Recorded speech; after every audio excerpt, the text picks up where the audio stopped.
உனக்கு இந்த தொழில் வேணாண்டா.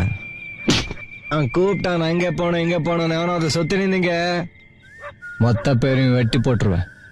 ஏங்க அந்த பையன் நம்ம புள்ளைய பொறுத்து அதுமா சாவடிக்காத அனுப்பிடுறான்.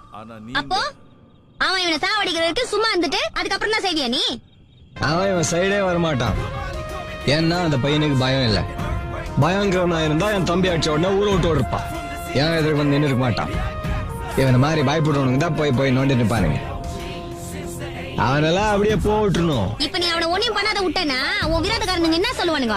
செல்வம் சப்படா, அவன் தம்பி அடிச்சவனே ஒண்ணும் பண்ணாத விட்டான், அவன் பொண்டாட்டி பிள்ளைங்களை கை தட்ட கூட. விரோதக்காரனை போடுறதோ பப்ளிக்க போடுறதோ ஒன்னாடி டேஷன் கூட்டு போய் விசாரிச்சப்ப கூட அவன் நம்மளை பத்தி ஒண்ணும் சொல்ல.